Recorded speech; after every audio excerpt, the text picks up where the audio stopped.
नमस्ते विद्यार्थी मित्रांनो, आपण या ठिकाणी आज आधुनिक भारताच्या इतिहासातील जो पुढचा टॉपिक आहे, एक महत्त्वाच्या टॉपिकची चर्चा करत आहोत।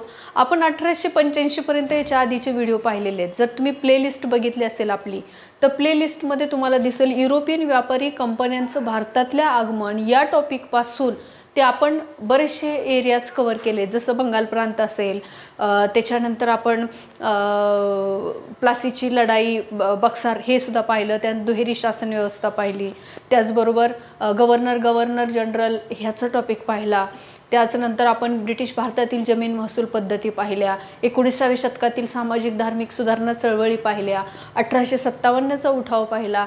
तर हा एरिया बऱ्यापैकी आपण कव्हर करत आणला आणि त्याच्यानंतर आपण राणीचा जाहीरनामा वाचल्यानंतर जो पुढचा एरिया आहे 1885 पर्यंतचा, हा सुद्धा बऱ्यापैकी डिस्कस केलेला आहे।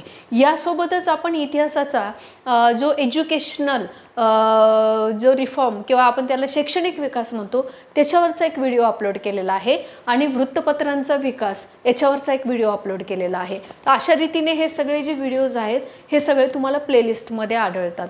आज जो व्हिडिओ आहे तर तो आपण राष्ट्रीय काँग्रेसच्या स्थापनेसंबंधीच्या चर्चा करणार आहोत, जो तो टायमिंग आहे। आता इथून पुढे काय करणार आहोत आपण, 1885 पासून पुढचं जे 10 वर्षाचा जो कालखंड आहे त्या 10 वर्षाचा एक व्हिडिओ तयार करणार आहोत। म्हणजे 10 वर्षाचा कालखंडासाठी एक व्हिडिओ, म्हणजे कमी टायमिंगचा, म्हणजे तुम्हालाही थोडंसं सुटेबल राहील ऐकण्यासाठी, लेंथ वाढणार नाही व्हिडिओची आणि तुम्हाला तो मॅटर मिळेल व्यवस्थितरित्या।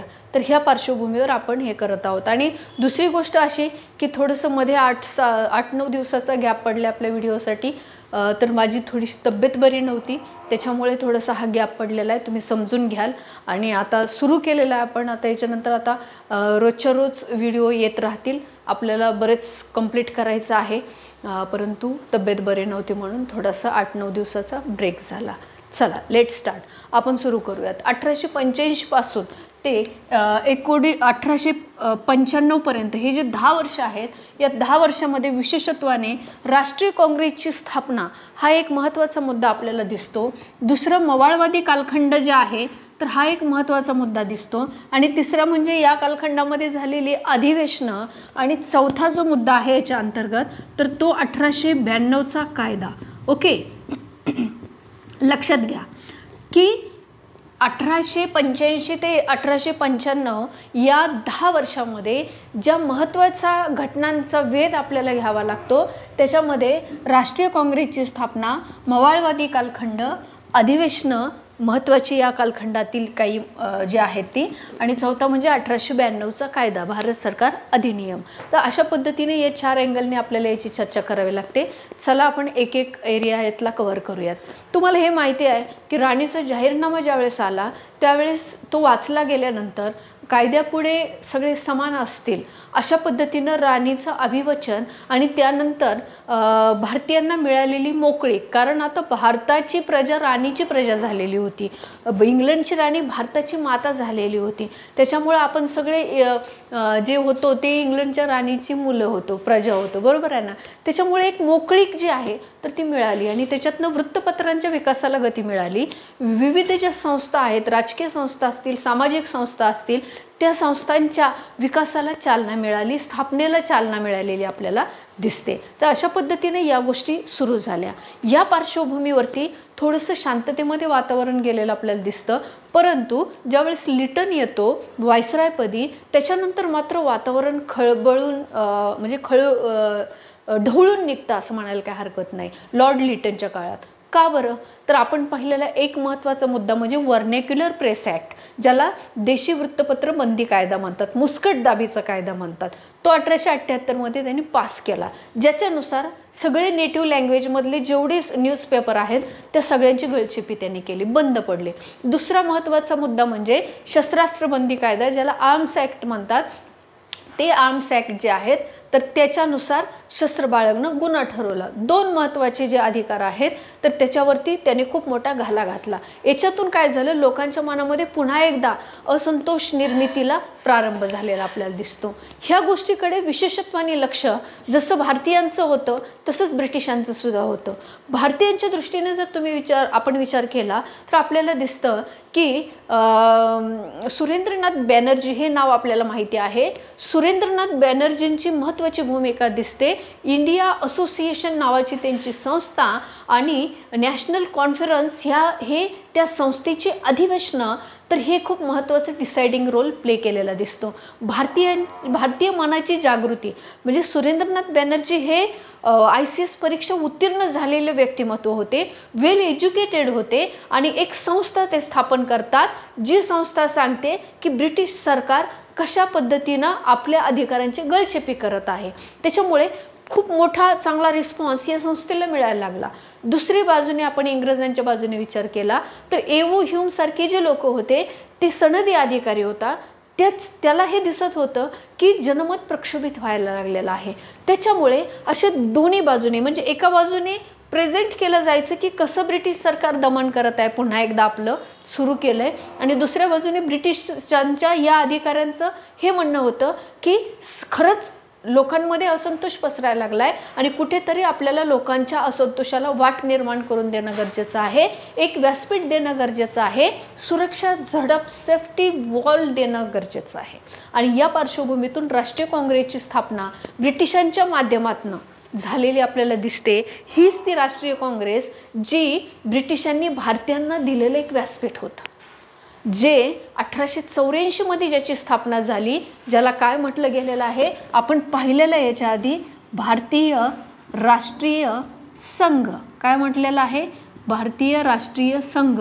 1884 मध्ये याची स्थापना झाली होती. एवो ह्यूम यांनी स्थापना केली होती. या भारतीय राष्ट्रीय संघाचं पहिलं अधिवेशन होणार होतं 85 मध्ये आणि ती तारीख होती 28 डिसेंबर 1885. 1885 28 डिसेंबरला हे अधिवेशन नियोजित होतं पुण्याला, आपल्याला माहिती आहे. परंतु कॉलेरा असेल, प्लेग असेल किंवा दुष्काळ असेल यासारख्या ज्या घटना घडल्या त्याच्यामुळं ऐनवेळी पुण्याचं अधिवेशन मुंबईला शिफ्ट करण्यात आलं आणि मुंबईला गोकुळदास तेजपाल संस्कृत विद्यालयामध्ये ते पार पडलं.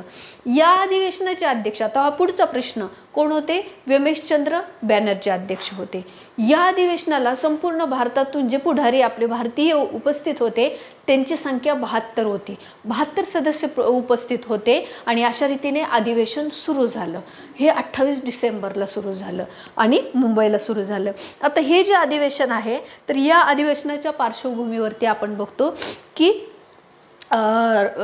जे आपले दादाभाई नौरोजी आहेत तर त्यांनी या ठिकाणी भारतीय राष्ट्रीय संघ हा जो शब्द आहे तर ह्याचं नाव चेंज करून भारतीय राष्ट्रीय काँग्रेस असं ते नामांतरण केलेलं दिसतं आणि अशा रीतीने आता अधिवेशनांची सुरुवात झाली.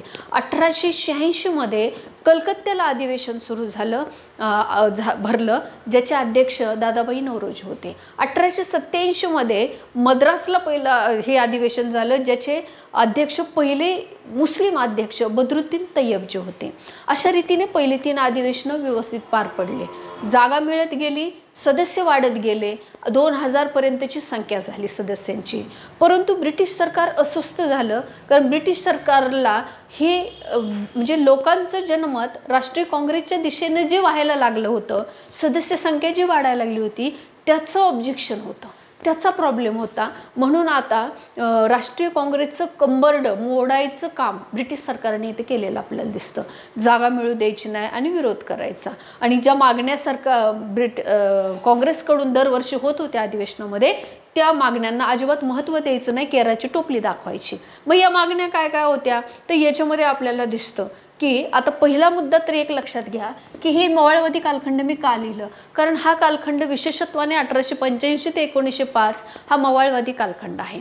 मवाळवादी कालखंडामध्ये ब्रिटिशांच्या न्यायबुद्धीवरती या लोकांचा विश्वास होता, म्हणजे ते सरकार धार्जिणे होते असं म्हटलं जायचं आणि होतेच. आणि तिसरा महत्त्वाचा मुद्दा म्हणजे की अर्ज विनंतीच्या स्वरूपामध्ये सरकार जेवढं देईल तेवढं घेण्याला ते मानत होते. चौथा मुद्दा, हे मवाळवादी नेते कोण कोण होते? सुरुवातीच्या फळीचे सगळे, दादाबाई नौरोजी असतील, रमेशचंद्र बॅनर्जी असतील, सुरेंद्रनाथ बॅनर्जी असतील, रमेशचंद्र दत्त, त्यानंतर KT तेलंग, दिनशा वाचा, दादा, म्हणजे हे सगळे गोखले, आगरकर, हे सगळे जे पहिल्या फळीचे नेते होते हे सगळे मवाळवादी होते. म्हणजे मवाळवादी नेते कळाले तुम्हाला, त्यांचा कार्यक्रम कळाला, बरोबर आहे, त्यांची पद्धत काम करण्याची. अधिवेशनं त्यांच्यात ताब्यात होते आणि सुरुवातीची काँग्रेससुद्धा त्यांच्याच ताब्यात होते. ज्यावेळेस हे अधिवेशनं पार पडले तर ह्या अधिवेशनामध्ये ज्या मागण्या झाल्या त्या नेमक्या कोणत्या स्वरूपाच्या होत्या?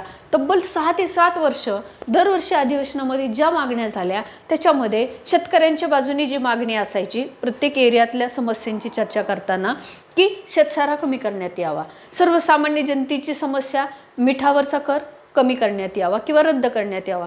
तिसरं म्हणजे जे तरुण वर्ग सुशिक्षित होता तर त्यांचं ICS परीक्षा जे आहे त्याचं वयोमर्यादा वाढवण्यात यावी. त्यानंतर बजेट संबंधीची चर्चेला आम्हाला बोलवण्यात यावं आणि चर्चेमध्ये आमचा सहभाग असावा. अशा पद्धतीनं ह्या काही मागण्या दरवर्षी करण्यात आल्या, परंतु सरकारने त्याला केराची टोपली दाखवली. हे सगळं 1891 पर्यंत होत राहिलं. वर्षानुवर्ष पुढे पुढे अधिवेशनं होत गेले. मागण्या ज्या आहेत त्या लिहून कलेक्टर ऑफिसला दिल्या गेल्या, तिथून त्या डस्टबिनमध्ये टाकण्यात आल्या आणि ह्या सगळ्या गोष्टी हे नुसताच टाइमपास चाललाय काय अशा परिस्थितीत होता.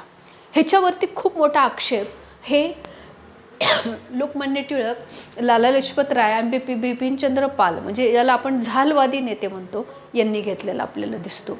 झालवादी लेखणीच्या आधारे परखडपणाने आपलं मत मांडणारे, मवाळवादावरती हल्ला करणारे आणि ब्रिटिश सरकारच्या ध्येय धोरणांवरती सुद्धा हल्ला करणारे असे हे झालवादी. सॉरी. तर हा जो जहालवाद आहे तर हा जहालवाद या ठिकाणी सुरू झालेला आपल्याला दिसतं. सुरुवातीच्या अधिवेशनांचा जर आपण इथे विचार केला, सॉरी थोडीशी तब्येत बरी नाही आहे माझी, त्याच्यामुळेच थोडंसं आता मध्ये आपला गॅप पडला. अजूनही नाही आहे, परंतु आपण आता सुरुवात केलेली आहे. ओके, ठीक आहे. तर अधिवेशनं म्हणजे पाहिलं आपण मुंबईला झालं, दुसरं 86चं कलकत्त्याला झालं, तिसरं मद्रासला झालं आणि चौथं अधिवेशन हे जे अलाहाबादला झालं. याचं एक हटके विशेष म्हणजे या अधिवेशनाचे अध्यक्ष सर जॉर्ज यूल होते. पहिला इंग्रज व्यक्ती अध्यक्ष होता. का तर दिवसेंदिवस लोकप्रियता जी काँग्रेसची वाढत चालली, ब्रिटिश सरकारला अजिबात पसंत नव्हती. हे काय चाललंय म्हणून मग आता जागाच मिळू द्यायची नाही, महत्त्व द्यायचं नाही, अशा पद्धतीनं त्यांनी सुरू केलं. आणि ह्या सगळ्या ज्या गोष्टी आहेत त्याचा इफेक्ट, निगेटिव्ह इफेक्ट आपण बघतो की जनमतावरती आणि काँग्रेसवरती, काँग्रेसमधल्या एका फळीवरती झाला, ज्याला आपण जहालवाद म्हणतो, ज्याचे प्रवक्ते लालबाल पाल. आणि मग हे फक्त बघत होते की आता काय काय चाललंय ते. 91 पर्यंत सरकारने काहीच हालचाल केली नाही आणि शेवटी मग 6-7 वर्ष झालं नुसतेच अधिवेशनं होत आहेत, मागण्यांना काही रिस्पॉन्स नाही सरकारचा.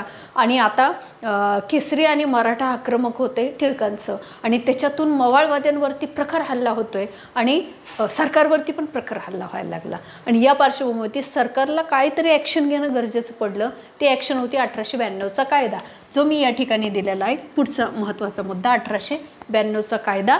या कायद्यानुसार, ह्याला भारत सरकारचा कायदा म्हणतात, या कायद्यानुसार काही नाही म्हणजे खूप मोठं नाव होतं आणि एकदम लक्षण खोटं होतं असं म्हणायला काही हरकत नाही.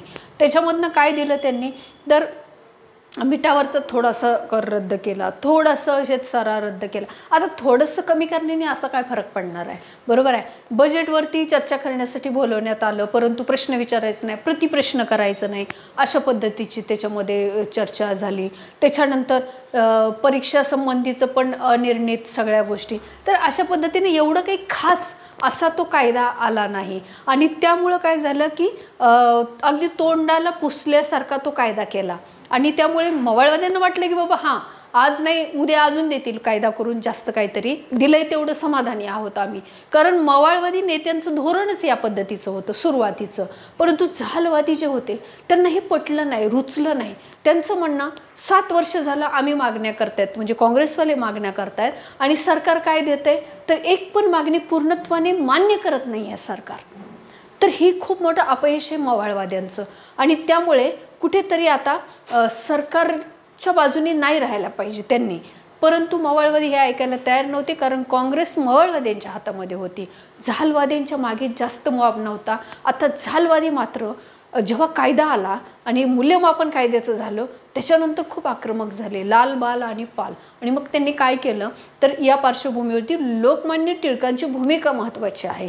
त्यांचं केसरी मराठा खूप महत्त्वाचं ठरतं या टायमिंगमध्ये. आणि दुसरं महत्त्वाची गोष्ट ठरते, त्यांनी गणेश उत्सव आणि शिवजयंती उत्सव सुरू केले, जेणेकरून आपली प्राचीन संस्कृती जी आहे तिला पुनर्जीवित करण्याचं काम, जो तरुण वर्ग आहे तो एकत्र करण्याचं काम आणि त्या तरुण वर्गामध्ये हे क्रांतीची जी बीजे आहेत ती रुजवण्याचं काम लोकमान्य टिळकांनी महाराष्ट्रामध्ये, बिपिनचंद्र पाल यांनी बंगालमध्ये, लाला लजपतराय यांनी पंजाबमध्ये केलेलं दिसतं. आणि याच पार्श्वभूमीवरती एका बाजूला जरी जहालवाद सुरू असला तरी दुसऱ्या बाजूला इथे आता सुरू होणार होता क्रांतिकारी चळवळीचं पहिलं चरण. कारण चाफेकर बंधूंची इव्हेंट आपल्याला माहिती आहे. कुणाच्या प्रेरणेतून चाफेकर बंधूंनी रँडची हत्या केली तर लोकमान्य टिळकांच्या प्रेरणेतून केली. ते आपल्याला पाहायचं आहे क्रांतिकारी चळवळीच्या व्हिडिओमध्ये. परंतु ती एक सुरुवात आपल्याला इथे दिसते की 1892च्या कायद्याचं अपयश आपण म्हणूयात की ज्याच्यातून जहालवादी आक्रमक झाले, क्रांतिकारी चळवळीचा पाया रोवला गेला आणि मवाळवादी स्थिर झालेले आपल्याला दिसतात. तर अशा पद्धतीनं ही प्रोसेस सुरू आहे. 1895 पर्यंत आपण आलेलो आहोत. पुढचे 10 वर्ष म्हणजे 95 पासनं ते 1905 पर्यंतचा जो कार्यकाल आहे तर त्या कार्यकालाची चर्चा आपण पुढच्या व्हिडिओमध्ये करणार आहोत. तर एकंदरीत 1885 ते 1905 हा जो कार्यकाल आहे तर तो म्हणजे 1885 ते 1895 हा जो कार्यकाल आहे तर त्याची चर्चा आपण या ठिकाणी केलेली आहे. तर आपण आता थांबूयात या ठिकाणी आणि आता पुढच्या व्हिडिओमध्ये 1895 पासून 1905 पर्यंतचं कव्हर करूयात. तोपर्यंत धन्यवाद.